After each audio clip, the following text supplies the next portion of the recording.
Hi, it's Andy here.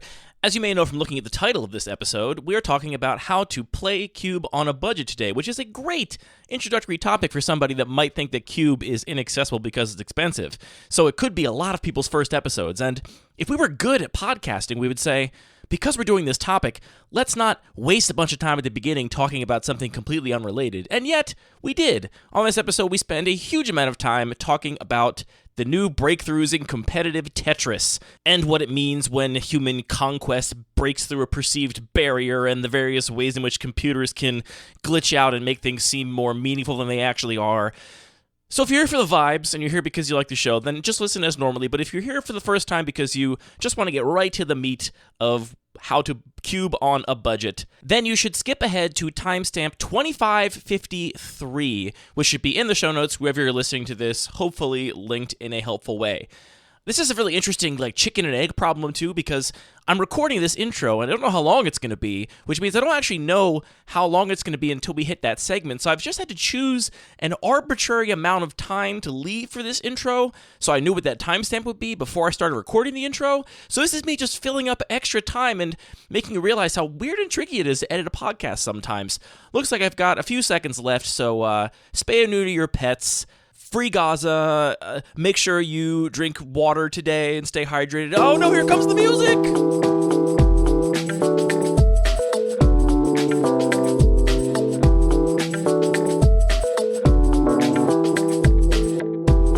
Hey everybody, it's your Lucky Paper Radio for the week. I am Andy, and I'm here as always with my co-host, Anthony. One of the long, skinny pieces that shows up at just the right moment and clears 4 lines I've laid out for him, Maddox.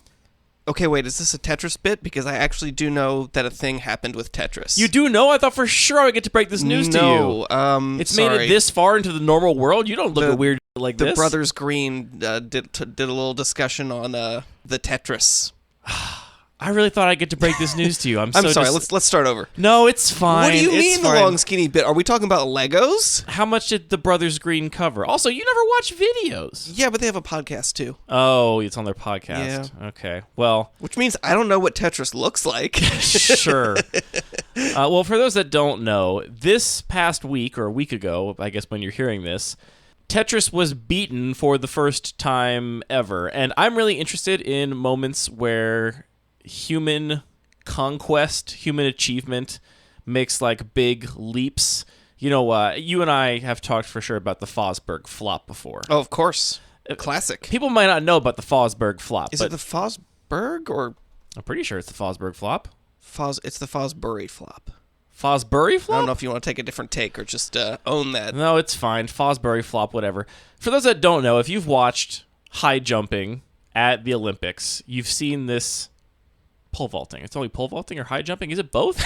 Look at it now. You gotta tell me which one it is now. I'm pretty sure it's high jump. I think it's just high jumping. It's the Fosbury flop. Did they always go backwards on the pole vault? They couldn't figure out how to go backwards on the high jump? Let me show you a picture. This will explain it. I know what it is, but did they not do it in pole vaulting too?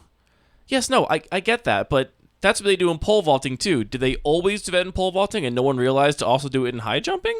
The word pole doesn't appear on this Wikipedia page, so I don't know what to tell you. Okay, look. For those that don't know, if you watch the Olympics and you see people doing the high jump, you got these runners, these athletes, these Olympians, they run up this big long runway, and then they jump and then twist midair and go over the pole backwards, right? You've all seen this. And for the longest time, this was not how anybody high jumped. Everyone just high jumped normal. Like a hurdle, like you're running and you just go up tall. Well, I think they must have dove over it normally, front facing, because you couldn't hurdle over anywhere near that high. But they didn't know to twist and use the curve of their back to move their center of gravity over the pole. And this one guy, Dan Fosbury, did I get that name right? Dave Fosbury? For some reason, Dan or Dave is coming to me. Dick Fosbury. Dick, jeez. Anyway, Dick Fosbury comes along, invents this new way to high jump, and just shatters all the high jump records. Everyone adopts this new technique, and it's a big leap forward in the high jumping world. I imagine you don't follow competitive Tetris. That is correct. Yep. I just think it's so interesting that people spend a bunch of time... the deal with humanity is if you invent a thing, somebody, and it gets popular enough, some people are just going to dedicate their lives to it. That's just the cool nature of us having, broadly speaking, as a species, some amount of recreation time to actually like sink our teeth into. And so people have been playing the original NES Tetris competitively since it was released 35 years ago, or however long it was ago, whenever the NES was released. I don't need corrected on that one. It's fine. Don't write in. And for the longest time, the way that competitive Tetris went is that once you got to level 29, that was considered like the end of the game, because once you're at level 29, that's the max speed that the pieces can possibly fall. And at that point, they're falling too fast, such that even if you hold the left or right button on the controller, you can't get the piece all the way to the left or right side in time. Like the key repeat on a held button is not fast enough to get the piece to the left or right side before it gets to the bottom. And it was kind of meant as just the end of the game. This is how the game would end. They would just stack blocks up and make them fall down too fast, and haha, humans can never beat that. Isn't that funny? Then this technique called hyper tapping was developed, which is basically a technique of mashing the buttons really quickly, right? So instead of holding the left or right button, you could actually press it extremely quickly in rapid succession. And for like context, the piece falls at level 29 and above in Tetris, I think less than a sixth of a second from the top of the screen to the bottom of the screen. We're talking about like on one particular console, right? Like one software implementation NES, of this. the original Tetris. Because obviously lots of reproductions of the game have been created, and they all have slightly different dynamics probably in terms of how a button press is interpreted and affects the physics of it, right? This is just the original NES Tetris. Don't quote me, but I think they actually have maybe... Everyone plays different patches versions too because of dumb reasons. Like I think one of the first times a record was broken, it was broken by somebody who was playing on a machine with a slightly different frame rate, and so they didn't count it. It's all weird. But suffice it to say, for a long time, the game effectively ended at level 29. And if you could even get there, then it would just go too fast, you would lose. Then they invented this technique called hyper tapping, which was to basically, a technique to mash the buttons really quickly, and that allowed people to get further in the game. And then, much more recently, I want to say within the last 10 years, there was a technique called rolling that was invented, or actually adopted from other competitive video games. Do you want to guess maybe how rolling works? Other competitive... Oh, does it have to do... So they talked about rolling, but I couldn't picture what they were talking about. Does it have to do with the way you're using the controller? No, so it was adopted from competitive arcade cabinet games, and it's a technique of mashing where basically to press a button in an arcade cabinet very quickly, you would basically like roll your fingers across it and press it once with each finger. So like your 4 non-thumb digits, you would roll across the top of the button, thus pressing it 4 times very quickly in succession. Okay, so it's a physical dexterity technique to allow you to press the button faster. Yes, but in NES... Can you not just put a little sausage on a motor? And I remember people doing this at some point.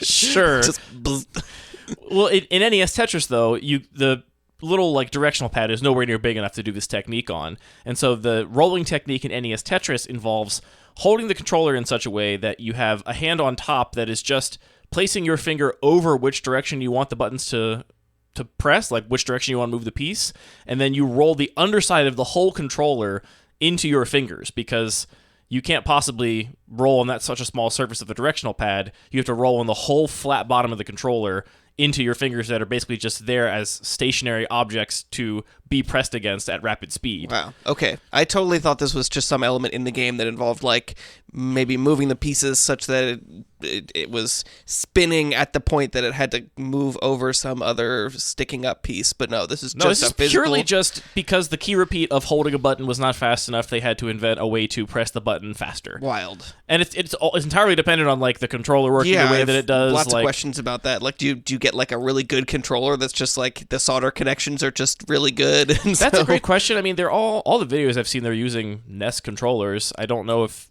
it's probably a situation like in competitive Super Smash Brothers. People love GameCube controllers, which are actually they started being made again because Nintendo made them because people liked them so much. But for the longest time, they weren't still being made, and people would just like take apart old GameCube controllers, replace all the components with better versions of the same components, or fix them or repair them. Maybe that's the case in competitive Tetris. I'm not sure. Anyway, this new technique called rolling was invented, which allowed people to reach even higher scores, and Tetris obviously doesn't have an end, right? Yeah, this is the interesting part to me is, I mean, a lot of games that we play today are like, here's the narrative, you go, you meet the dragon, and then it's like, cool, you won, you got the dragon. But Tetris is just like, we just keep getting faster, like we can do it with computers that just say every time you do a row, make the number a little faster, and eventually they expect that no human can beat it, so the game's just going to reach the end state, right? Even that, like, even once you've exceeded the fastest level, it just goes on forever, and so eventually you lose focus, the pieces fall in a random order that is too difficult, and you just lose, right? There is no programmed end state, or at least intentionally programmed end state in Tetris. But obviously, at some point, people came along and just decided to build algorithms that would just play Tetris ideally, like just place the pieces based on some logic that would always have perfect dexterity, never mess up a placement because they rolled the button one too many times or whatever. And by doing that, people discovered that the game eventually just crashes in a bunch of places. It just gets to a point where, obviously, the programming of these old games is really interesting because, like, the whole cartridge holds almost no data, right? Like, these giant NES cartridges back in the day, these games had to be super, super efficient in terms of the use of space in order to actually fit the whole game on this cartridge. And so the way that it's built just eventually just breaks down. And so they know from these things breaking down that eventually the game just crashes at certain points. And some people have even gone so far as to, like, make huge spreadsheets of all of the levels that you can cause a crash on and what has to happen on that level to cause a crash. I think the first level you can do it on is like 154, 155, and that's only if you clear a single line on that level. If you get a double line or a triple line or a quadruple line clear on that level, it doesn't actually count as crashing the game. It just keeps going. And then beyond that, there's just more and more crashes. And I think eventually, if you play in such a way that you baby the game, you play to avoid all of the crashes, there is an inevitable crash somewhere around level like 250 or 60 some. Well, I'll link a video in the comments that has this laid out in more detail if you care to know. But they know there's a crash in the game, which became a goal, ostensibly, of the community of like, well, let's actually play the game to the end, where what gave up was not me, the player. I didn't lose. I just played so hard that the game broke, and that will count as beating Tetris, right? The thing that ostensibly shouldn't be able to be done. But there were two big barriers in the way of this. Do you know all of this? Is it that Greens talk about all this stuff already? I would say they're pretty skilled at summarizing a thing concisely and presenting the right details that tell the story. And we're not? You're saying I'm too verbose? You're giving me some more detail. That's great. Did they talk about dusk and charcoal? No. Okay, so here's the deal. So in Tetris, the level colors are programmatic, right? It's basically meant to be just 10 color palettes that are looped over every 10 levels. So they have this color palette programmed into this like color palette table, and they loop over these colors, and the way they loop over them, they basically look at the number of the level. They say, is it less than 10? If so, just render that part on the color table. If it's not less than 10, then just subtract 10 until it is less than 10, and then render that layer on the color table, right?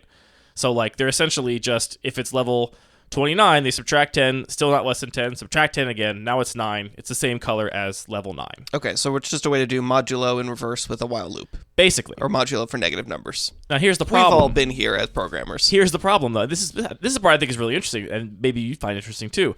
The way they're storing bytes on this device, for some reason, when you get over 128, the magical number, the number is considered negative in some way.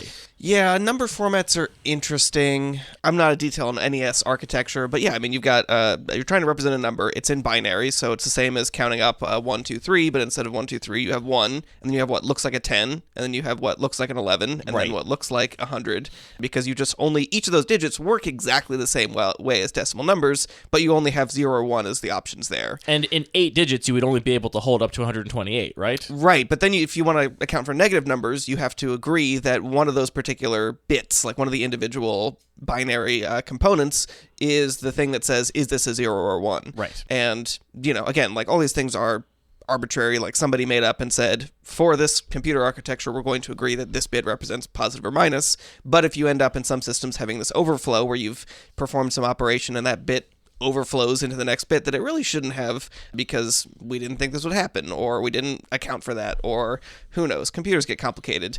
You can end up having weird exceptions like that. Right. This is also a fun thing that you can actually have in a lot of number representations in computer systems. You can actually have -0. That is a distinct value because you have that one bit that is positive or negative, and it can be there when you have 0.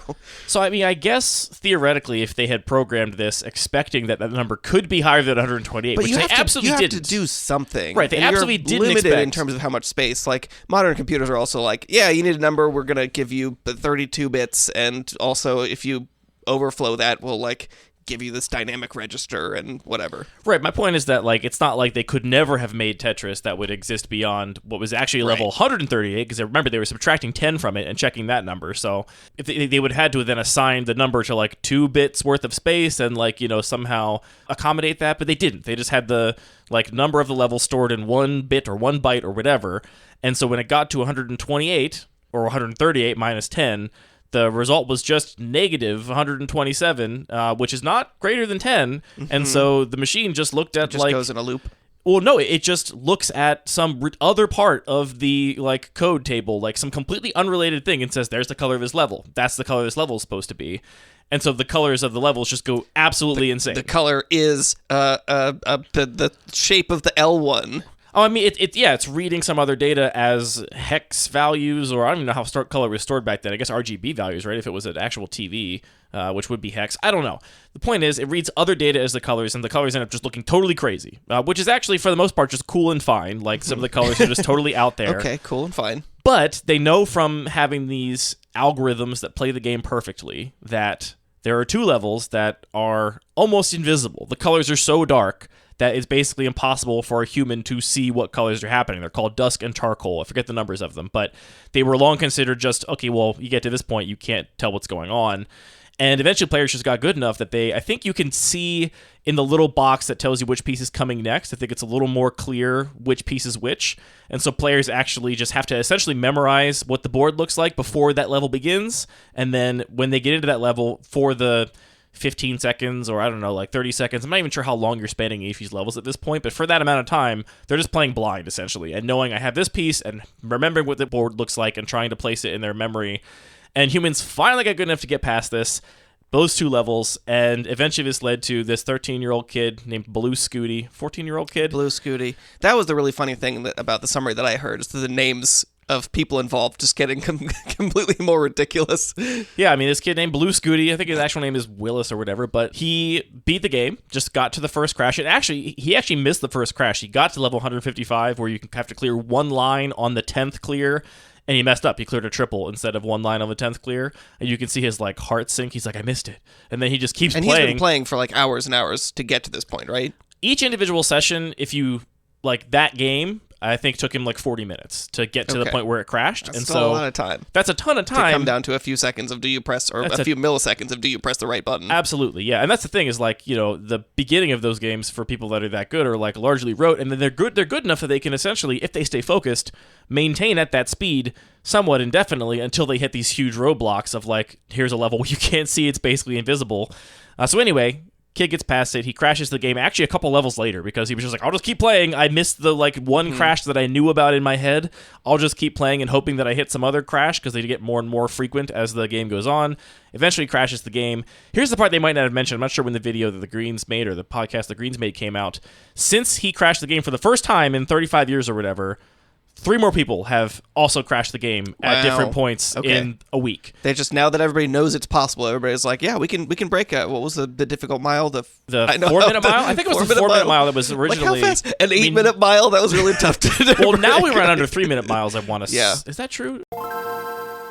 No, it's not true. At time of recording, the fastest run mile is 3 minutes and 43 seconds, so quite a ways away from breaking the 3-minute mile. But like it was a similar case, right, where some of those barriers are, exactly, we call them barriers because it was a thing that no one had done, and then after somebody did it, everybody else was like, well, now I know it's possible. I guess I'm screw that guy. Yeah, I mean, so this kid proved it was possible, and then once they figured out the crash was actually reachable, there was like multiple people that were getting up every day and just on Twitch streaming, trying to be the ones to first get it. Now people are competing for like the highest score when you crash the game, the shortest amount of time, like in clock time before you actually get to a crash. It's just, I don't play Tetris, if that needs to be said. I think it's a fine game, but I haven't played in years and years and years. I'm interested in playing competitive Tetris. I'm just so interested in these like little worlds where like these people have just been like, no, this is my game. And like this kid Blue Scooty started playing when he was 11. He's been playing for like 3 years, right? Like, which is a huge portion of his life, but not that long. And it's just really interesting to me that people have like broken through a new barrier, and now it's like a whole renaissance in competitive NES Tetris. If Blue Scooty gets far enough, does he just like start reading his name from other parts of his birth certificate, and he's like, oh, my name is that second half of the date plus the first half of my doctor's name? To find your Tetris name, take the first 2 characters of the city in which you were born and add the middle 2 digits of your social security number. Anyway, I just think it's very fascinating that there's still these barriers to be broken where it's like for 30 years everyone was like, well, of course you can't beat Tetris. And then it's like, oh, you can. Oh, 3 people did it in a week, you know? Really makes you think. Yeah, I mean, to me, the interesting thing was just that here's a game, it has no win condition, but there are ways to break the game, which, as a computer programmer, I'm like, that's not a win condition. That means that the software is bad and we should fix it. But you can just reinterpret that situation and be like, there is no win condition. This is a player versus system experience, and it is all about, can the player continue to meet the requirements that the system is presenting them? And you're saying, well, you as the system, you as the computer program are equally bound in this contract to provide me with that exercise, to provide me with those tools to try and continue to fulfill this process. And hey, it's you, the computer, that has failed to deliver on this contract of you failed to keep dropping blocks. You failed. You're supposed to keep dropping blocks, and you failed. Therefore, I have beaten you, computer, which is interesting. I would be really good at life if if a computer bug constituted. Oh man, computers are really your tone changed. You went to the sad tone. Just I've beaten my pay my taxes because I found a bug in. I think it's brilliant and beautiful that for the first 29 levels of Tetris, you play the game Tetris as designed by the designers and engineers that built Tetris. And then for levels 29 to 137, you play this like theoretical realm that is still within the like predictable outcomes. Like you could have asked the Tetris developers what happens when I get to level 76, and they could have told you. They would be like, well, I guess this happens, but no, they wouldn't have thought about that. I mean, they would know that it still just loops over the 10 color palettes, and it would eventually get you there. Like you're still within. Sure. It's going at a speed they didn't expect you to be able to press buttons fast enough to actually play, but it's still within the realms of expectations. Then when you hit like a level 138, you start playing like a game that is partly shaped by the designers of Tetris and partially shaped by like the raw technology you're playing on and the history in which the game was built and made, right? Like if you're playing Tetris on like a web browser or like a modern computer or something, then it's a new version of Tetris. That's not part of it. You don't get to level 138 and have everything go absolutely haywire. That is part of the history of this game that you're still playing, 40 years after it was made or whatever. I just think the whole thing is very beautiful and awesome that it's still happening. That's a wild technology thing, and you and I do a lot of computer programming, but in these sort of much more abstracted languages where we are not directly manipulating memory registers or working with these kinds of low-level number systems that have these kinds of limitations. And that's very different from programming in the past, and I know just enough to be like aware of how these things kind of abstractly can happen.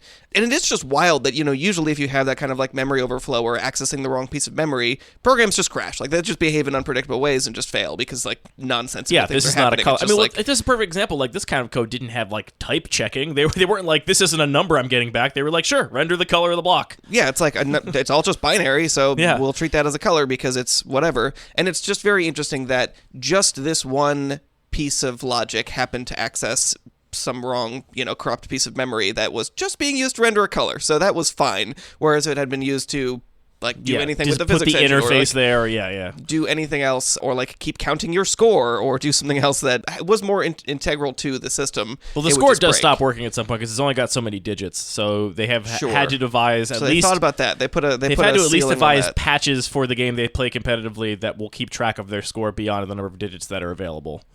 So wait, why didn't they count that as beating it? Because you're still playing.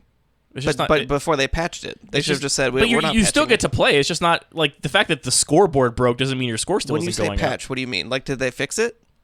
At some point, did the game crash when you reached the highest score? No. It just stayed 9999999, and you could keep playing.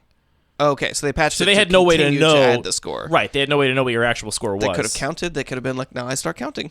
I'm playing blind, just like in Level Charcoal. Yeah, I mean, I might be getting some of those very detailed things wrong. So watch videos if you care about the actual details. One of the craziest things, which seems like such a weird coincidence, is that apparently the only level that you cannot get past in any way, like they're guaranteed to crash on, which I think is level 255, because again, 256, another special number in 8-bit systems that probably breaks in some other way. That level, apparently, the way the colors happen to shake out is all the blocks are blood red. Oh, neat. What are the chances of that? Don't try and tell me the chances of that. I'm sure you can maybe figure it out. No, I can't figure it out. Well, I could figure it out if we assumed uniform random stuff in the corrupt memory, which is not accurate.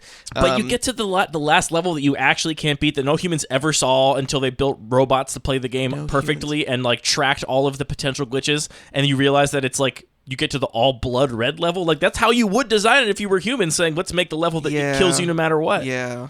My less romantic take on it is two parts. One is just that random events can feel more random than they seem. I would just go back and listen to the Radio Lab on stochasticity, and they make a great point that something can feel like, how did this coincidence happen? And it's like, well, if you called that shot, if you were like, wouldn't it be crazy if this happened, or like these two events happened in a parallel way, then sure, that would be very unlikely. But if you just look at a pool of a ton of random events, picking out two that are happening parallel, like this is the particular level and it's a weird color, sure. But of all the computer bugs, that's just the one that we're talking about because it comes out in a cool way.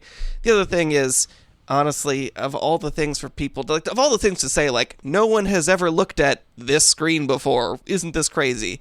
Yes, and there are a lot more cool things that we could look at. Yeah. There's still a bunch of, undiscovered species at the bottom of the Marianas Trench and stuff, but anyway. Those are just worms. Various, vent worms living off of volcanic vents that are shooting stuff at them. Anyway, this is not a podcast about Tetris. I would not have believed that. I mean, can we in any way tie that back to cube design? Is that any way we can possibly do that? Tetris is made of little squares. Whoa, I never thought of that. If you were able to rotate Tetris in a way that was not possible with the software architecture that could only have tiny, tiny numbers, it'd be cubes. Really makes you think. This is instead a podcast about Magic the Gathering and mostly cube and cube design. And, maybe we indulge a little bit in that introductory topic, Anthony, because I think it's episode maybe we don't have all that much to say on, but we're going to talk about how to play cube on a budget, which we don't talk about it a lot, and I think we'll get into the detailed reasons as to why. I mean, one obvious reason is just that everybody listening's at their own spot and, decides to spend however much they decide to spend on the game. Some people, invest a ton of money into it. Some people don't invest any money into it and just print out proxies for everything. And so it's hard to say anything universal given that everyone's at such a different place. But nevertheless, let's, try and address how you can potentially play cube without spending a lot of money, because there are people that have the impression that cube is really expensive. And so let's shatter those incorrect assumptions of those people, Anthony. Yeah, I mean, I think it's worth just sort of talking about Magic as a game in general and how it can be expensive and how that relates to Cube in particular, how Cube is kind of novel. What I used to always tell people, especially when I was at a point in the game where I was playing a lot of Limited, because even people that had never played the game had the impression that Magic was expensive. Maybe their one contact point was they would see some article about what crazy price Black Lotus had just been sold for. And so they hear you play Magic and they're like, "Ooh, I've heard about that, but don't the cards cost a ridiculous amount of money?" And what I would always tell people was, it doesn't have to be, but it is. And what I mean by that is... I stole that answer from you because it's so good. It's like, no, it can be as cheap as you want, but it won't. It'll be expensive. Right. And what I meant specifically, at least for the way that I was playing the game, was I go play F&M once a week and I do a draft, and that cost me like $15. It cost me like what a movie would cost. But I also get like cards that I can take away and add those to decks, or I could resell them to the shop if I wanted to or whatever. And so it's like, as far as how much am I willing to invest in a hobby, say watching movies once a week versus playing Magic once a week, it's kind of similar. So in a way, Magic kind of can be pretty affordable.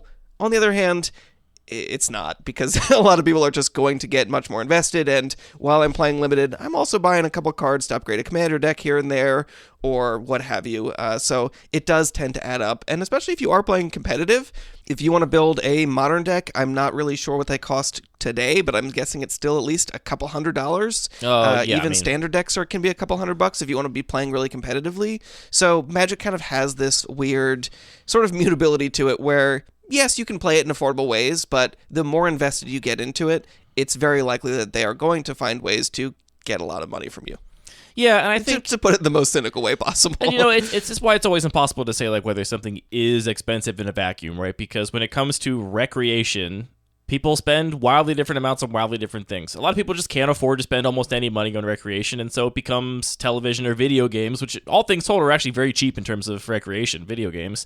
But a lot of people, their recreation is traveling or riding their motorcycle on the weekends or collecting watches or whatever, and in all of those things, you can spend also just insane amounts of money on the thing that is ostensibly your hobby, right? Like, a modern deck is probably as expensive as like a round trip flight to Europe from the United States, right? That's probably the same rough, depending on where you live in the States, what kind of deck you're playing in modern, like you're probably talking about roughly the same kind of value proposition there. I think the tough thing for people to like get their heads around, especially if they are not familiar with the game, is they look at the actual little pieces of paper and they're like, wait a minute, this is worth all that? And of course, like, the way value works in Magic is like, no, the little piece of paper is not worth that. It's a little piece of paper. What the little piece of paper represents is this like this whole world that it like unlocks and like makes available to you, and like that's the true value. Like if everyone just stopped playing this game tomorrow, this would just be paper. It would just be garbage. Yeah, and I think that, you know, if I was to compare this just to other hobbies, like I love to cook, and I can cook fairly budget friendly in terms of like both ingredients and what tools I'm using. The knife that I use every day is still like a cheap knife that I've had for literally 15, 20 years? Not quite that long. But, okay, but a long time. 12, 15 years. Yeah. So it's like I can get basically everything I need from very affordable tools, but if I'm invested in it for a very, very long time, eventually I'm going to want that upgrade pick that I can reach for every once in a while. So it's like, it can be if you're really focused on making it a budget thing, but if you're going to spend a lot of time on it, there's a good chance you're going to end up spending more on it. So it's like, yeah, it is, even if it doesn't have to be. And cooking is one of the only hobbies that has like, oh, that also sustains you physically and is like a required thing for you to do to live. So cooking even is like one of the rare hobbies that has way more of an actual justification for spending money on ingredients or whatever than anything else. But so yeah, I mean, there's all kinds of questions of like class and privilege and like money to unpack there. But suffice it to say, we don't worry about those kinds of things at all. I mean, it's not. No one listens to this show for our takes on any of that stuff. Let's just talk about how to play Cube as affordably as possible. I mean, maybe if we're just going to put Cube into sort of that ecosystem of different ways to play, Limited has that kind of fixed ongoing cost of it costs so much to play, whatever. And we're just talking about paper Magic. Obviously, like digital Magic is a whole other complex topic. I mean, usually it's just a parallel thing of exactly the same but different costs. Like, ooh, I don't know. I've listened to a little bit of Ryan Spain's how to play optimally and making multiple accounts so that you're using. I mean, some people will also like go limited the same way in their like local game store back when you used to get prize packs that were actually draft boosters. So true, there's some similarities. Theoretically, that's possible. But yeah, there's an ongoing cost of limited. If you're playing a bunch, every draft's going to cost something. Constructed is a pretty big upfront cost because you need to get a bunch of cards for a deck. But then it also has ongoing costs because a lot of constructed formats either they rotate or they have new cards that are introduced to them, which means you have to, if you want to keep playing competitively, keep updating your decks. You need those new cards that are more powerful so you can stay competitive, probably. Of course, there are exceptions to this, but outside of having a casual group where you're just saying, like, yeah, we're going to keep playing our modern decks that were from this era and keep enjoying them, it's unlikely in most contexts that's going to be viable. Yeah, my impression of Constructed is there's kind of two ways you can play. One way is you just like have a deck, right? And that's your deck and you buy in and that's your barrier to entry. And again, even in modern, that's a really big number. I think most modern decks are probably around $1,000, $1,500. Like that's probably around the average. One more little interjection here. At the time of recording on MTG Goldfish, according to their metagame breakdown and their estimated price per deck, you're looking at an average of $940 for a deck that's in the top 8 decks of the meta share. There are some cheaper options. If you are specifically looking for a budget deck, you can maybe play competitively or competitively adjacent for $300-$400, but for the most part, basically $1,000. Legacy, you're looking at substantially more. So the idea is like you buy in, you buy that deck, you have it. Maybe you can make, swaps here and there as the meta changes. But if your deck just becomes bad, then, tough cookies. The other way to buy into a constructed format is to basically buy like all of the format staples, which this is a thing I think is pretty common, especially in digital play where it's way easier to organize a collection and just like not have to actually catalog a bunch of physical things in your actual life. But in paper too, I listened to, Brian Koval and talk about this for constructed formats. He recently, I think, finished what he considered to be his like vintage buy-in, where he's like, I've got the power now, I've got 4 Tabernacles, I've got 4 Bazaars, I've got 4 copies of Workshops, and like everything else, like when everything else changes, it's like trivial. I just get the new artifact that came out that's really good in the shops deck or whatever. That's not even part of the equation. It's just a matter of having this like baseline stuff. And in Legacy, I mean, the funny part about that is you're just like, if I just compare anything to the ridiculous cost of these, how many cards does that cover? Like, I mean, it's maybe a few dozen cards, and it's going to be $40,000 or something. Okay. It's going to be a lot of money. But I mean, in Legacy too, like if you have 4 copies of every fetch land and every dual land, that is going to be the vast majority of the cost for most Legacy decks. True. I mean, there's a few other cards that could be really expensive contextually, but that's going to be the most of your cost. That's the other way you can do it. You can kind of buy into a constructed format. And Cube doesn't really follow any of these models, except in that you need a cube. So I guess if anything, it's closer to constructed that you have to like buy in to some degree. Yeah, I mean, it has features of both. It does have the initial buy-in. Cubes are generally, I think 360 is a good baseline for what a lot of cubes are, but, obviously some people go up to 720 or even bigger or as small as 180 for their first cube for a small playgroup, but you're going to have to acquire a chunk of cards to start with. What's different about it is that because you are playing in one sort of contained ecosystem, you don't necessarily need to either update that list to stay competitive, so you don't necessarily need the newest, most expensive cards as the format rotates. You also don't need what are currently the newest, most expensive cards, because it is one self-contained ecosystem. All the cards are going to be played against each other, not against the broader field, so those most expensive cards might not be what you're interested in anyway. Which is sort of like, I think a lot of people talk about Commander as a casual format being more approachable, and that's true to some degree, but it's still really easy to get into that arms race with your local playgroup where somebody gets a couple more expensive cards and you want to stay competitive, and people gradually gravitate to the more expensive cards and invest more in their decks. But in a cube, that is just literally impossible because all of the pressure is internal. There is no way to, by acquiring more cards, make your performance better while you're playing within one cube. This is one of the big reasons I'm not sure we have a ton to say on this topic, because my biggest budget recommendation for people is just play with the cards you have. Like, don't acquire any new cards. And if you don't have 360 yet, it's weird to me to think of somebody who is in their Magic arc and does not have 360 cards to their name, but is looking to build a cube. If you're out there, then I guess... There are people out there. If you're out there, then I mean, maybe you play a bunch digitally and you're looking to build some paper collection. That would make some more sense, actually. But yeah, if you've got cards, play with what you have is my first recommendation. We have a whole episode about how to build a cube from your collection, which I think is not just a great budget recommendation, but it is also probably the best way to build a cube if you do have any kind of collection in paper. Yeah, I think that this is especially a great way to start because your collection isn't just a representation of some random cards. It is a representation of what you like about the game. So I know when I was building a cube and I was looking at the cards I had, it was like, oh, these are the rares I held onto because I thought they were cool, or because I acquired them for a commander deck because I like them for some reason, or they are part of some theme that I'm interested in, and now they end up in sort of the more mixed up collection, but that's still going to represent what was appealing to me about the different ways that I had engaged with the game previously. And that translates perfectly into designing a cube that also just appeals to your taste. Yeah, these were the cards you had that you didn't have a use for, but also didn't really want to trade away. Yeah.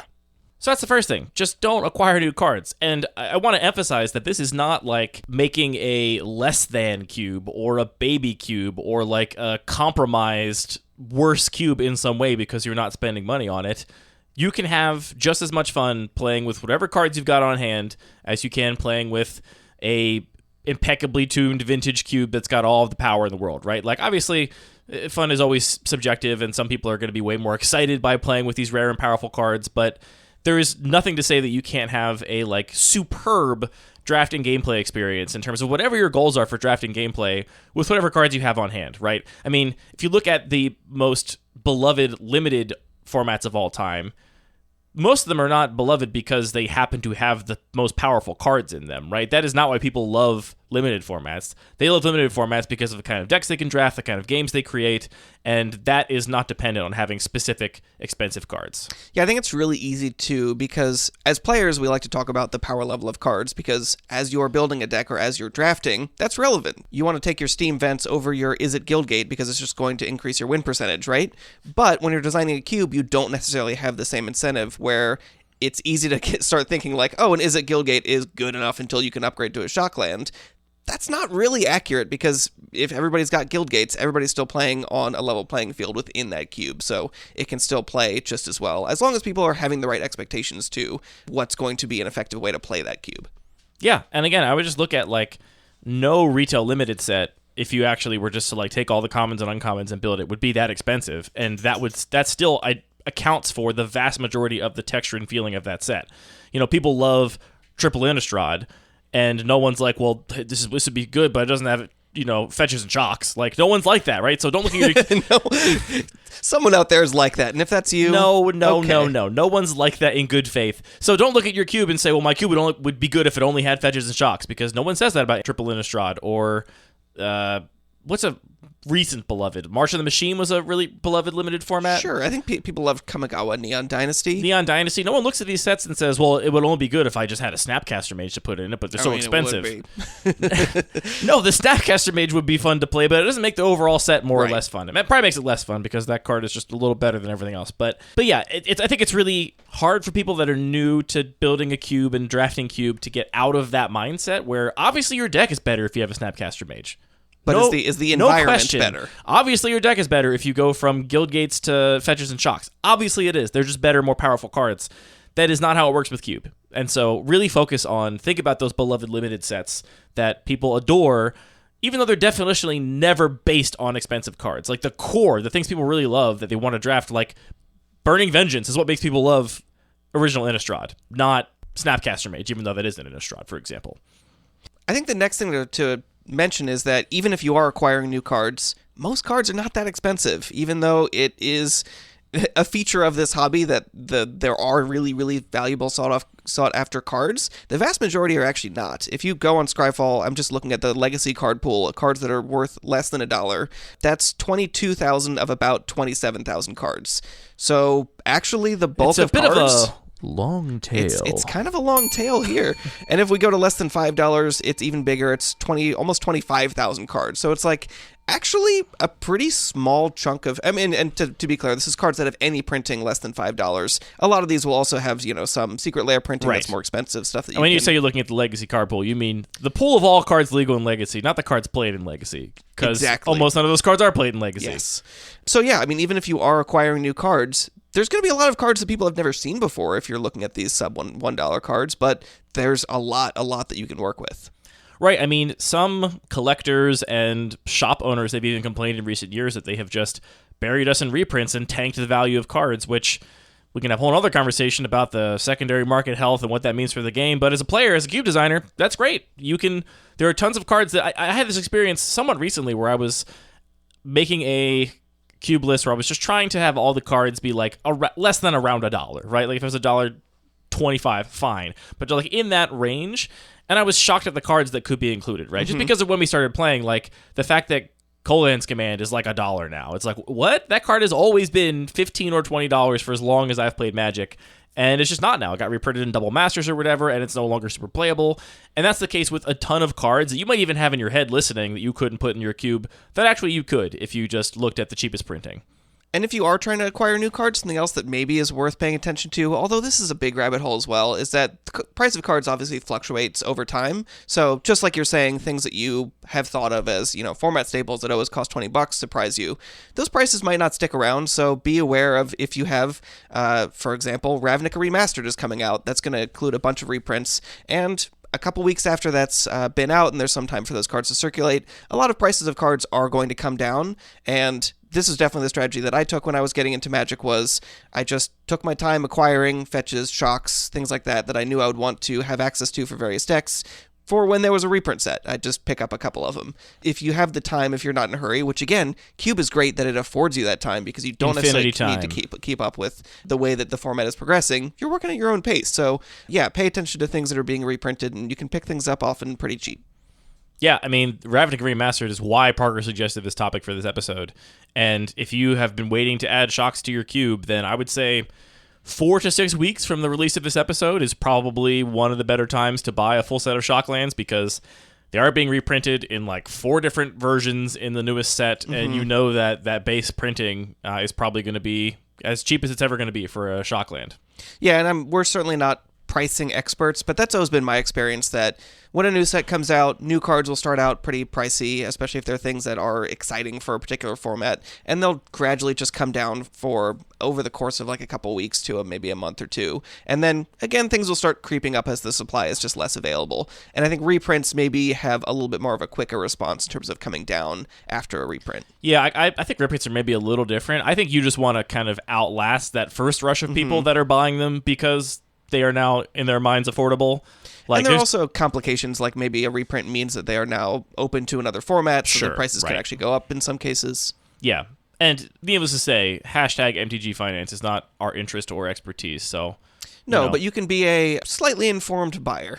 This is maybe also a privileged position, but I try to not care about that stuff because I think that metagaming is a big bummer, and I'll just be like, is this card worth it to me for that amount of money? And if it's not, I'll just wait, and someday it will be, and I'll just, Yeah, I mean, even just in broad strokes, it's like, here's a reprint set. Let me, after a couple weeks, just take a look through whatever my preferred site is and see if there's anything that catches my eye. Whatever your preferred... It's got to be Scryfall. Even whatever your preferred... Are we not favoring Scryfall now? Oh, I didn't want to mention a particular store site. Because... Oh, yes. I'm not mentioning any of those. No, certainly. I would look through Scryfall first, though, and then of course, buy wherever you want to buy, but Scryfall is the best place to be looking. It's worth noting that I think a lot of people would say that you should look at rarity restricted cubes for a starting point for budget cubes. And you certainly can. I mean, on average, a pauper or peasant cube is going to be more affordable than the average unrestricted or eternal cube. But there's no reason it has to be, and you and I are big champions of the idea of playing with just lower powered rares when they're exciting to you. So if you have never played a cube before and you just need a starting point or looking for a budget cube, then those are some places you can start to look. But those limitations have very specific design implications that are completely unrelated to budget, right? You can get a lot of very affordable board wipes, but there are no board wipes at common. So you're not going to have any board wipes in your pauper cube, which totally changes the texture of control, totally changes the texture of committing to the board. It changes everything about the environment, and it's not because board wipes always cost more than $5. It's because they're just never printed at common. So be aware that you're like dabbling in a space that is definitely not directly connected to price. It is like tangentially kind of connected to price, but if you're like strictly following like a peasant cube, for example, like Force of Will and Library of Alexandria are technically uncommons, depending on how you define uncommon. And I've seen them in peasant cubes before, so it's not that you're always playing with the same restrictions. Yeah, I mean, I think that connection between rarity and price is pretty tenuous, and it makes sense in a lot of sort of concrete cases. Like you're looking at the mythic rare that is a staple and standard that from the set that just came out versus the bulk commons that are in building up retail limited. But over the course of the whole game, it's really not a strong connection. I mean, again, just looking at Scryfall and looking at the rares that are less than $5 is almost 90% of all rares that have ever been printed. So there's still just tons and tons of cool, that was a limited bomb that just wasn't good enough to be relevant in a constructed format. So it's just not worth anything. I think in Cube, we actually suffer from the naming convention. Like, the reason those formats are called Pauper and Peasant is because in Constructed, that does mean very often that you are playing a much, much, much more affordable format, because your average Constructed deck only plays 12 different cards, right? And so only 3 or 4 of those cards need to be valuable, like expensive rares, before the entire deck is expensive. Yeah. And so if you look at Constructed Pauper, yeah, it's way cheaper than any form of Constructed Eternal Magic by a wide margin. But that's because none of the like absolute draft chaff 10-cent rares that you can put in your cube and have a ton of fun playing are competitive in any of these formats that are just based on zero-sum winning as many games as possible. Cube is totally different in that regard. And so I think just by the fact they're called Pauper and Peasant, which dubious names anyway, but they're named that because they are meant to be cheaper formats. But when it comes to Cube itself, it doesn't really hold up because we get to have access to all of these bargain bin rares and mythic rares that just don't see play anywhere else. Yeah, I mean, I think there's this sort of effect where if you're bringing cards to a constructed event, let's say you really need a green 5-drop. You really need a green 5-drop. You're going to show up with the best green 5-drop, and the second best green 5-drop might be still pretty powerful, but just by virtue of being the second, there's going to be no demand for it in a constructed competitive setting, which means the prices are going to reflect that. So often there'll be a card that not only might be cheaper by an order of magnitude because it is slightly less powerful, it also might be a card that you honestly just find more interesting. So I think it's definitely worth exploring deeper than just what are the cards people are most familiar with that are the priciest. Is there anything else to be said around card selection specifically? Because I actually think the bigger barrier to cubing is not the cards themselves, because most people either have a collection or you're willing to proxy. And again, Cube is very proxy friendly. It's never going to be sanctioned except for very, very rare instances. So, go with God. We're not going to tell you not to proxy. Yeah, I think there's a small point I would want to make on that specifically, which is just that there is a little bit of discomfort that can happen with proxying in even casual formats like Commander, where your opponents might be across the table and saying like, oh, well, if I knew you were going to proxy the Mana Crypt, then I would have done the same. So now we have this awkward thing, right. Especially if you're playing with people that are not necessarily, people that you play with on the regular. When you're playing Cube and you say, hey, here's a set of cards, we're all drafting from this, no one is that conversation cannot happen. Right. In the same way that everybody is implicitly or just necessarily on the same page in terms of the power level, people are also going to be on the same page in terms of all these other issues as well. So it's a lot more flexible, and you don't necessarily have to have the same challenging conversations. Yeah, and morally, ethically, like if you're playing a ton of Magic and it's like a huge hobby and passion in your life, like I think you should be investing in the game to some degree, right? Like you should be some of your like money should be making its way into the system to support the thing you love. But I'm never going to be like, oh, you can't afford literally this one expensive card you want to play, then you have to go. You just can't play it till you like buy your own Library of Alexandria. Just print it out. It's fine. It is a crazy thing.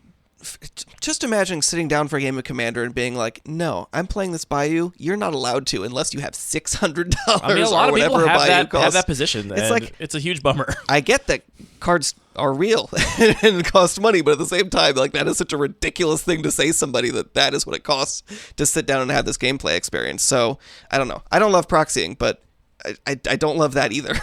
Yeah, I think you should like be circumspect if you are only proxying, if you're looking in some like Chinese printing site is getting way more of your money than Wizards of the Coast is ever seeing. Like, I would just be circumspect about that. If you are actually getting a lot out of this game that real human beings have to spend a lot of creative time and energy to build, and that's me saying that with like the utmost cynicism around the like finances and business aspect of the game. But you should be circumspect about that. But again, you can proxy in Cube, it's fine, and so you should if you want to. But I do think the bigger barrier, though, which is what I was trying to get at, is actually all the other stuff. It's sleeves, boxes, sleeves. Did I mention sleeves? Like inner sleeves, outer sleeves, triple sleeves. Which you need all of these, correct? No, you don't need all of these. Okay. I do love double-sleeved cards, but you don't need them. I actually think this is a bigger barrier.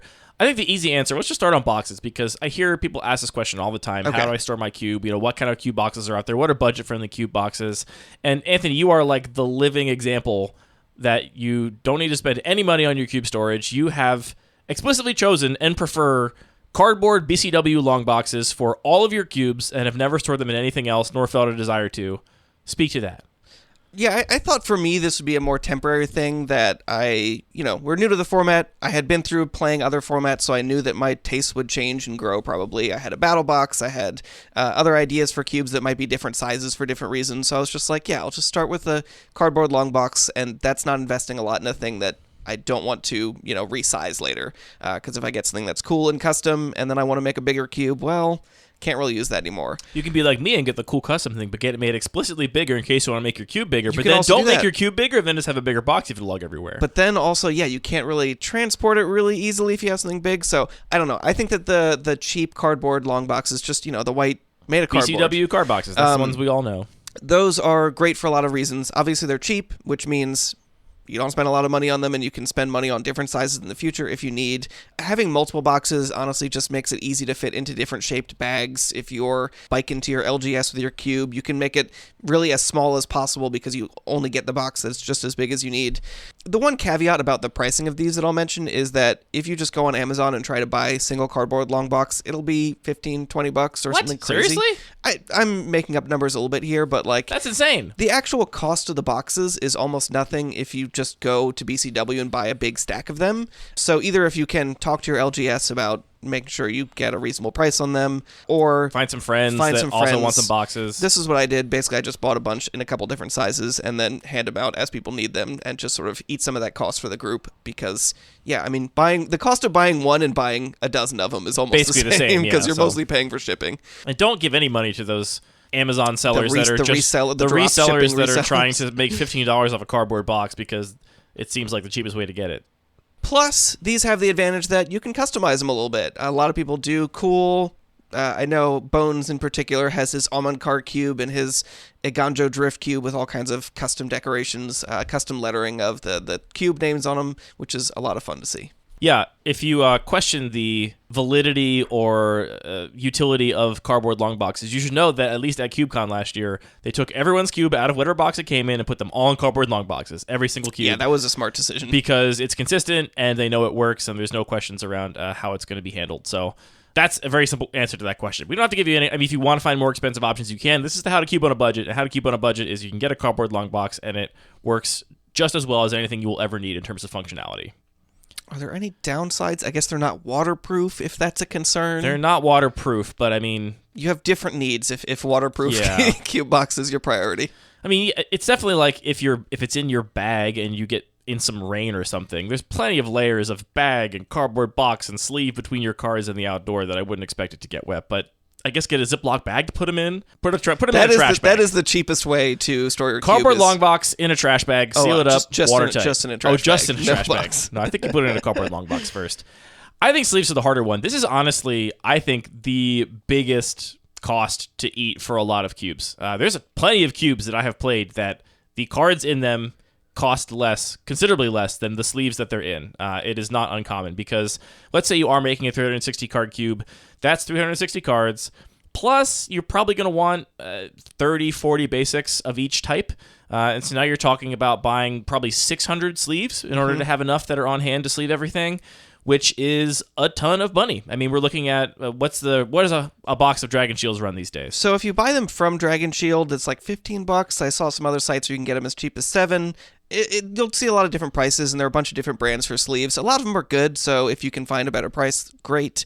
But still, $7, 6 boxes, you're still talking $50 on sleeves. Yeah, and I would say, we've had some friends that have, because of the expense of sleeving a cube, they've said, well, I'm going to get the cheap sleeves for my cube because they're so expensive. There's so many of them I need. I think that's a bad move. I would not skimp out on this because more so than your own deck, which you can shuffle as carefully and as gently as you want, you're going to be handing these cards out to other people that are going to have all different shuffling techniques, and you're going to get split sleeves. And if you buy cheap ones, you're going to have to replace them more often. So if you have good experiences with cheaper sleeves, go for it. I personally am never putting my cube in anything but Dragon Shields because of my bad experiences with other brands over the years. So I don't think it's the place to save money necessarily, especially if you're thinking long-term, is the actual sleeves themselves. Yeah, and I think especially some people have tried to use the penny sleeves that are really more for storage than for actual shuffling, and they are very cheap, but DSB does that. They don't really shuffle so well. No, not penny sleeves. DSB has his whole sleeves in just perfect cards. The whole that's cube. Also a choice. Yeah, it's interesting. They're very slippery until they get a little worn in. Yeah, but then you get to see the nice magic put a little back. mayonnaise on them to get started. Okay, I'm not sure about any of that. That was a little weird. So yeah, I mean, my only tips here are, one, the first thing I would do is talk to your LGS and say, hey, I need to buy a lot of sleeves. Can you get me a deal?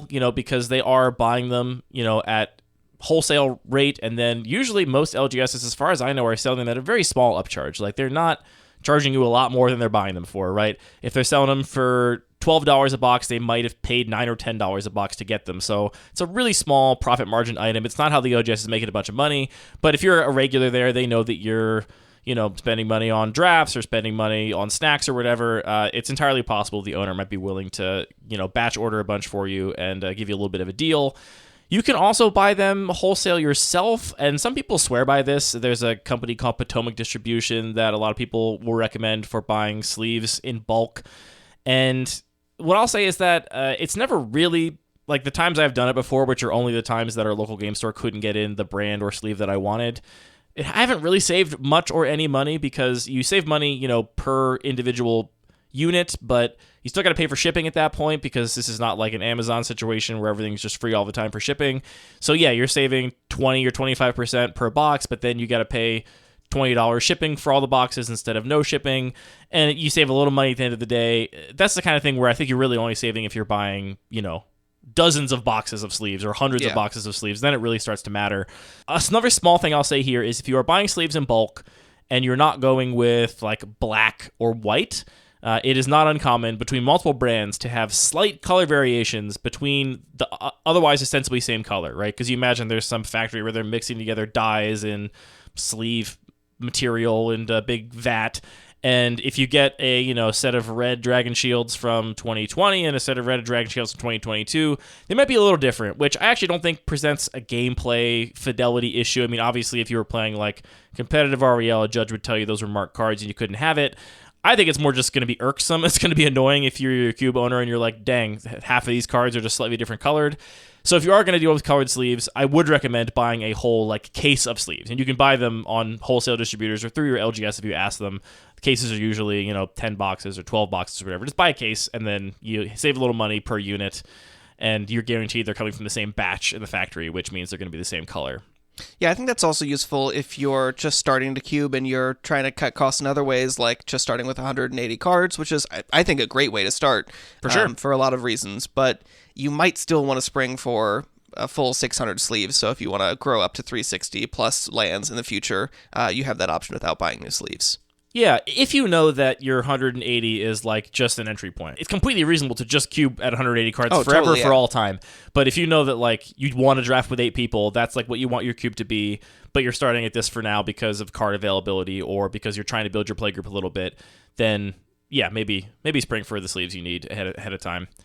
I'd be remiss not to mention 2 perhaps radical alternatives here. One is playing unsleeved. I have an unsleeved cube. That is radical. The sort of bar cube movement is ascendant, and talk about cubing on a budget. I mean, bar cube is all about playing with cards you don't mind playing unsleeved, and then you don't need sleeves. And I mean, that is a huge difference of cost in terms of setting up a budget cube. If you're building your cube with cards you have on hand that are like chaff cards you're willing to like scuff up, the difference between the cost of starting a cube without sleeves and starting a cube with sleeves is like infinity %, right? You go from, I just need to buy a long box to put these in, to I need to spend $80 to $100 on sleeves in order to actually sleeve this cube up. So playing unsleeved is totally an option, and I think you'll also find that some people just really enjoy the sensation. They love riffle shuffling cards. They love being able to see the magic back. It feels nostalgic for them. So there are other advantages there that are not just budget-based.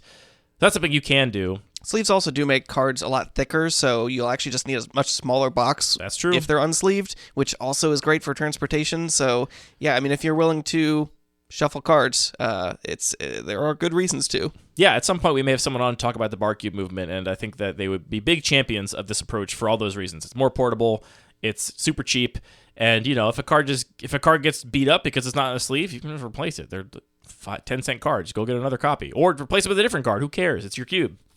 Another even more radical idea that I have seen multiple times before. We actually talked about this on the show years and years ago. Is you can just put your cube in mismatched sleeves. I've seen this before. I wouldn't recommend it. I've never done it, but I've seen people that are like, yeah, sleeves are expensive, but I have had many EDH decks over the years that were all in different colored sleeves. I have this big box of mismatched sleeves. I think you're one of the rare players that doesn't have this box, Anthony, because you decided very early on, you're like, I'm just buying white hypermats. That's all I do. Andy, I have this box. You have this box of mismatched colored sleeves? Of course I do. Okay, well, you never know when you're going to need some certain color to stand out. I have a big, long box of just a bunch of mismatched colored sleeves. And look, cube is casual, fundamentally, by which I mean not that you can't play it with a competitive mindset, but that you are not playing under a judge and like strict rules around competitive play. And so if you've got a play group that's not going to mind, you can just sleeve it up in whatever. And if you have enough mismatched sleeves going on, then it actually does take, I think, some effort for people to try and actually cheat and find marked cards, right? Like if you had 80% of your cube was sleeved in blue sleeves, but then, you know, a few cards here and there were sleeved in yellow, it wouldn't be that hard for people to just, without trying, naturally pick up on the fact that like, oh yeah, my bomb is in a yellow sleeve, so now I know if I see a yellow on top, it's that much more likely. But if you have 24 different colors in your cube and it's just completely mismatched, then it's hard, I think, to start to actually pick up patterns there. Yeah, I mean, this is going to depend very much on your local playgroup, and I think that for most people, this is not a great option. I can think of a few players in our playgroup that they would derive information whether or not they wanted to. I think that you or I could very easily just be like, I'm not gonna think about it. I'm not gonna pay attention to the color, and that's gonna be fine. Max is gonna notice. Yeah, I mean, this has come up on the Neoclassical Cube, which is my unsleeved cube, which I intentionally seek out heavily played versions of cards because I am not budget researching myself there. I'm just letting us riffle shuffle even some pretty expensive cards as long as they're totally beat up, so we're not really decreasing the value of them. And in that case, I have definitely had some cards that players have been like, hey, I'm down with the whole beat up card thing, but this one is just way too obvious. For a long time, the memory jar I had was just like 2 orders more trash than every other card, and so if I had it in my deck, I'd begin the game by saying, hey, just so you know, this card that's totally trash in my deck, it's the memory jar. So yeah. You and I both know now, it's at least equal information whether it's on top of my deck or in my hand. It's not just me having that edge over you. So I think you should be very conscious of that. It's not a very good option. I had to say it because I've seen it before, and maybe you're just that type of person listening that kind of chaos appeals to you. It's an option. I have a couple of other tips that are a little bit unrelated to specific equipment or cards. One thing I think is very common is if you're building the cube for your playgroup, get your playgroup chip in cards. There's a lot of people that, you know, they don't want to hand out cash for a cube draft, but they recognize that you are taking on a project for everybody's benefit. And in the case of buying sleeves and stuff, you are taking on expense for everybody's benefit. I've actually seen some playgroups where they ask their playgroups to chip in for sleeves. I would never do that myself, but it's totally reasonable. You can do that. I think a much more reasonable thing is just, hey, if you got cards you want to see played in the cube that are riding space in your binder or just aren't seeing play in your collection, just toss them my way. there's a lot of people that are very willing to throw extra cards at you for a cube they get to play themselves. Yeah, definitely. I think if you have an active play group, having some sort of central location like a Discord where you can all chat about things, it really goes a long way to making those things happen. And the other thing is, if you are trying to build up your cube over time and you are trying to work your way up to more expensive cards, I'm a big advocate for playing the game as you normally do, whether that involves building commander decks and buying some singles every now and then, or whether that involves drafting regularly and getting a big binder of draft chaff left over. Just, save up your cards, and then I'm a huge advocate for turning a big fat stack of cards into some store credit and then using that to acquire your expensive cards. That's what I've done for all of the most expensive cards in my collection. Anything over, a few $100 pretty much is a card that I have once a year at a GP or at an SCG event. I would walk in with a whole big fat long box of cards I was done playing with, and it really adds up. Like every single time I was always really surprised, like, oh wow, I thought this would be like, $200 maybe, and it turns out it's like $600. And it's a really cool feeling to be like, great. I mean, those cards are not worth $600 to me. Like, they are just taking up space in my life. If they're not worth that to me. And now it's Judge promo lightning bolt that I've always wanted, right? And that is worth that to me. And so that's a recommendation for if you are moving beyond the strict budget restrictions, but you want to try and navigate collecting a cube in a way that feels more responsible. It takes time, but I think that's part of the fun. I mean, to be perfectly honest, and this is huge humble brag, my cube is getting to the point where is this going to be worse than the thing you said about per se? It's up there. My main cube is getting to the point where there's I've been doing this technique for 6-7 years now to build this cube up, and it's to the point now where there's a few cards left that I could work my way towards, but then I'm just gonna be kind of done, and it's actually a little bit of a bummer that there won't be chase foils for me to chase down anymore. It'll just be all right, I guess I got them, and now it's just new cards that come out. That's going to be kind of a bummer. Again, huge humble brag. I'm very lucky to be in that position. But and if you can just walk away from it. But if I have never really individually spent insane amounts of money in the game. I've spent very consistently on the game over the course of my entire 7 years, call it $20 to $30 a week, essentially, when it comes to drafting at the LGS or, buying some drinks at the bar or whatever. And if you just add that up over time, it's a huge amount of money, and that's how you can eventually justify these bigger purchases. So I would say enjoy the journey, enjoy the fact that, you get to keep your whatever version of Birds of Paradise in your cube for a long time, and then eventually when you get that foil you always wanted, you can, replace it and have it be a fun moment for you. One last little interjection here.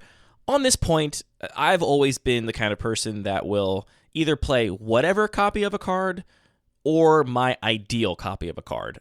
I think it is not the best use of your resources to get a card version that is maybe not the version you really want, but you think is a little nicer than the one you have. So if a card is in my cube, it's either whatever copy I have, the cheapest, non-foil, printing, whatever, or it's the one that I deem to be my ideal version. And I would advocate for just saving up for the one you really want instead of compromising and being well, I can't get that one right now, so I guess I'll spend, a quarter of that money on a version I don't really love as much.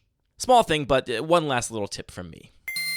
I feel like we also skipped over the most obvious thing, which is that unlike a lot of formats where everybody is buying into draft, buying their own deck to bring to an event, cube, obviously, in most cases, one person owns the cube. So for 7 out of 8 people, potentially, they don't have to spend any money at all, which the dream. Actually makes cube the best budget option for anybody that wants to play Magic without having to spend money on it, which is where a lot of people are at. So I think that thinking about that aspect of the budget as well, and the fact that it also opens up your potential playgroup a lot to people that otherwise maybe wouldn't be engaged in the game, is a great opportunity that the format offers. That's one of the things I'm most surprised about over the past 2.5, 3 years of really focusing on our local playgroup in the wake of the pandemic, is how many people that play with us don't really have collections and love drafting cube and love coming out on Tuesdays and playing with us, but probably wouldn't be playing paper Magic in a lot of other contexts because they don't have the cash, or they're not willing to set aside the cash for a competitive commander deck or whatever. It's just so cool that we get to have a place where people can play with cards that they don't have to buy themselves. Yeah, or even they're this is not my main TCG, I mostly play other games, but this is a cool group, and exactly, it's fun to be able to try out new things. So yeah, I think that's more real than I would have expected when we started really trying to cultivate this group. All right, we're a little overtime here because we had to talk about Tetris at the beginning. Though I'm still really upset you knew about it from. I'm sorry. It's fine. It's just like I'm so extremely online. I feel like you are much healthier and not quite as online. Every once in a while, I'm like, I get to be the one to bring this online thing to Anthony. Isn't that so fun for me? I go online and I try and order a tofu making kit and get furious by the nature of the internet and just sign off. Sounds like you. Yep. Got to just let it all wash over you. It's so bad. Yeah, internet's bad. It's getting so much worse. Yeah, I just don't. I did really appreciate where it's like tofu making kit, and it's like, here's the little wooden box that you're expecting, and then right next to it is, would you like to spend $30,000 on a thing from Alibaba Express that is a full industrial supply, or what do you even call it? Production line. Yeah, like a machine that line. just like just buy spits it. out Just put 200 pounds of tofu every hour and or drop whatever. $30,000. Only $100 on shipping. Can you believe that? I don't know how I it think they comes should- delivered to you, but On that soy-based brick bombshell, that's the end of this episode of Lucky Paper Radio. Thank you for tuning in. Nothing to tell people about it, I don't think. So just enjoy your budget cube drafts, everybody. All of our music is produced by DJ James Nasty. All the magic cards are produced by Wizards of the Coast. The show is produced by Anthony and I, thinking really hard about magic cards, and then speaking into microphones about it. Thanks, buddy. thank you. We did it again. Another episode. We're approaching 200 rapidly. Wow. Are we going to do something special? I mean, Eggnog? yeah. What's the traditional 200th wedding anniversary gift?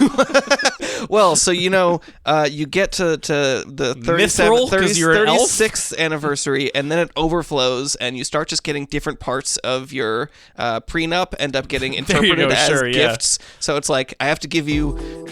This line of our mortgage plus yeah, it makes sense. the joke is there. Work on it.